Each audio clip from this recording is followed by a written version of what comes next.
Oh, coisa boa! Começando mais um episódio, mais uma conversa, mais uma interação, mais um momento de troca que eu quero compartilhar com você, para a gente refletir um pouquinho juntos, para a gente buscar ajudar e ajudar a essa mamãe que fala e ajudar você, né, que acompanha, que escuta o Papo Sem Limites e que pode aprender e se inspirar com mais essa interação que a gente vai compartilhar. Escuta só. Minha pergunta é, porque se a gente estiver falando de escola pública, às vezes a gente não tem tantas escolhas assim. Existe alguma limitação, às vezes, de distância que tem que morar em tal lugar para poder optar pela escola e tal. Quando a gente está falando do ensino privado, no Brasil pelo menos, a gente tem mais escolha, né? A gente tem um pouco mais de. Tem tipos diferentes também de escolas privadas, como você citou a Waldorf, né? Então, assim, a primeira peneira que eu faria, nesse caso que você me pergunta, é achar uma escola que o mais próximo possível dos meus valores, porque isso é valor, né? Alimentação para você, pelo jeito, é um valor muito importante, né? E eletrônicos, o uso das telas é algo que para você é muito relevante, né? Então, o melhor caminho para você sofrer menos, se estressar menos e ter que abrir menos mão dos seus valores, né? Ter que renegociar menos os seus valores, é você encontrar uma escola que compartilhe o máximo possível, sabendo que nunca vai ser 100%, né? Mas o máximo possível desses valores. Uma escola Waldorf, por exemplo, é uma boa pedida nesse caso. Montessori, já que é da sua linha, você sabe me dizer, nesse sentido, tanto de hábitos, né, que eu estou te colocando, e até questão alimentação. Você sabe me dizer se chega próximo? Geralmente são muito cuidadosas. Geralmente as pessoas que buscam Montessori também têm uma preocupação grande com o excesso de telas e com alimentação mais saudável, né? Então, mas assim, também não é uma regra, né? A gente sabe que cada escola tem a sua política, então às vezes a gente vê umas discrepâncias que a gente fala, uai, não combina. Pensava que isso ia ser diferente, né? Mas a minha experiência é que geralmente as montessorianas se preocupam sim com o cuidado, promover mais atividades ao ar livre, em detrimento das telas, né? Promover mais essas oportunidades mesmo da criança ser criança mesmo, né? E viver mais, é muito voltado ao respeito, né? As relações respeitosas entre pares, entre adultos e crianças. Então, geralmente, eu penso que as pedagogias alternativas, né? Reggio Emília, Waldorf, Montessori, são alternativas. Reggio Emília também é uma pedagogia alternativa que vale a pena. Reggio Emília é uma região da Itália e acabou se disseminando lá uma educação um pouco diferenciada também, que tem o Loris Malaguzzi, assim como a Waldorf tem o Rudolf Steiner, assim como a Montessoriana tem Montessori, a Reggio Emília tem Loris Malaguzzi como pedagogo referência. E é muito interessante também. Hoje o Petrus estuda numa escola que tem inspiração Reggio Emília. Então, é bem legal também. Então, essas pedagogias alternativas, eu penso que vão ter muito mais chances de alinhar com essa sua busca. E eu acho que, se você não for por esse caminho, na minha visão, aí você vai precisar ver o que você vai conseguir abrir mão. Porque senão você vai ficar muito mal, sabe assim? Você vai ficar enxugando gelo. Porque daí você vai querer fazer uma coisa, sua criança vai querer outra. Não é que ela não vai querer, ela vai querer outra, porque ela vai estar num meio que ela vai experimentar, que ela vai conhecer, e vai ser bem desafiador, e aí você pode ter outros problemas, por exemplo, de vínculo, porque daí ela pode ficar chateada com você, de você não deixar que ela, isso eu já vi bastante. Já vê isso micro, né? Porque se a gente for olhar, quando tem o convívio familiar, que não necessariamente tem os mesmos hábitos que temos, isso já acaba acontecendo, né? Então, quando a gente pensa naquele ambiente escolar, convívio com muitas outras crianças, outras famílias, isso amplia ainda mais, né? Do que só estar com a família, pais, avós, tios, né?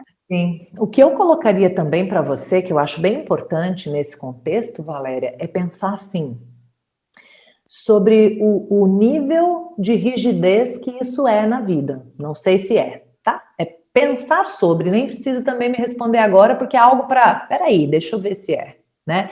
Que nível de rigidez é isso para mim, na minha vida, na vida da minha família, na vida da minha criança, né? Porque dependendo do nível de rigidez, com o passar do tempo e o crescimento da criança, eu consigo o efeito exatamente contrário do que eu queria.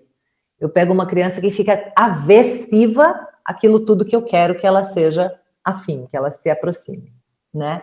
Então, e esse nível de rigidez, ele é refletido, na verdade, em muitas áreas da vida da criança, né? Isso pode ser ruim para a formação dela, pode ser violência invisível, né? O nível de rigidez que eu tenho, por exemplo, com a alimentação, pode ser uma forma de violência invisível, que depois eu nem vou entender algumas questões da minha criança e que pode ter a ver com isso. Né? Então, tudo isso é importante da gente ir pensando, né? O que isso, sendo assim tão importante para mim, pode trazer de consequências se eu não estiver atenta a nenhum tipo de radicalismo, né? Nenhum tipo de excesso. Aquele bom e velho equilíbrio, né?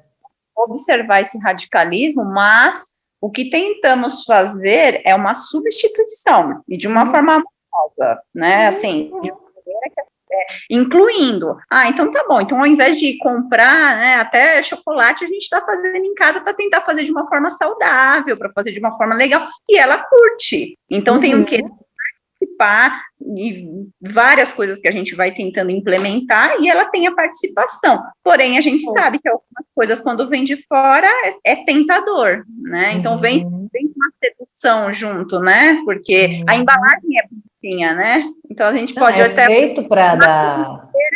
né, a maçã do mercado que vem num pacotinho todo bonitinho, o sabor é o mesmo, né, então... Tem essa questão dessa sedução que muitas vezes a gente se rende não pelo sabor, porque isso acontece quando a gente tem um contato, né? Por exemplo, no final de semana tivemos contato com familiares e o meu sobrinho come várias coisas que tem industrializados e tal, e não que eu não queira isso, porém, comer um salgadinho, mas ela mesma já fala, não quero. Comer um pedacinho de um bolo e, deu umas mordidinhas, eu falei, não gostei. Então, ela por si só já está tendo outros, né, o paladar dela já está, né, mais diferenciado nesse sentido. Porém, a gente sabe que com muitas outras crianças, um convívio um pouco maior é onde entra a preocupação, né? Sim. E aí é onde vai entrar, aí que você vai ver realmente o nível de rigidez, aí que eu vou saber como isso está, né? E aí sempre, o que eu acho bacana é sempre colocar na mesa o que está em jogo. Então, quando eu estou batendo numa tecla por causa de um valor de alimentação, de repente eu tenho em jogo um valor de amizades, de repente eu tenho em jogo um valor de pertencimento, de repente eu tenho em jogo vínculo com vovó, de repente eu tenho em jogo... Então, às vezes entram outras coisas em jogo, e é sempre bom ter isso em mente, para realmente ver o que vale a bronca, o que vale deixar passar, o que enfim, esse cuidado, é só essa consciência, né? Não estou dizendo que você tem ou não tem rigidez ou nível de... só quero trazer assim, coloca isso em pauta, deixa essas plaquinhas assim, né, de atenção, porque não é só na alimentação, não. Às vezes eu vejo as pessoas abraçando algumas causas que são muito importantes, né? A amamentação, a criação com apego, enfim, uma alimentação saudável, alguma coisa que é nobre, que é linda. E às vezes a pessoa entra num nível de rigidez tão grande levantando essa bandeira que ela fica violenta e não percebe. Ela está fazendo guerra para defender o amor da amamentação. Essas coisas, né? Perfeitamente, convivo com muitas pessoas que têm realmente esse tipo de pensamento e eu não vejo que é dessa maneira. Mas vale uma observação, né? Um olhar mais atencioso para isso. Mas concordo e compreendo o que você está falando. Vira mais guerra.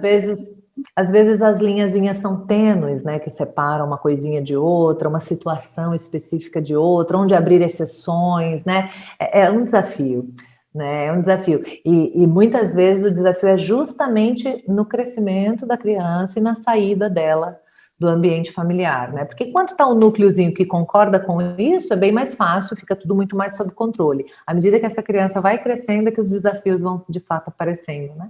Nesse sentido.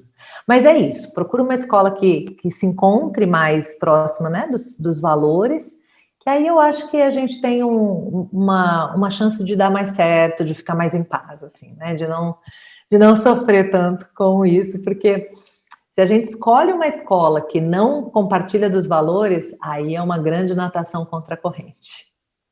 E pode ser bem custoso, assim, bem demandante. Viu só que interessante, gente? É muito curioso quando a gente começa a aprofundar na questão, o quanto a gente vai vendo que pode ser realmente trabalhado, né?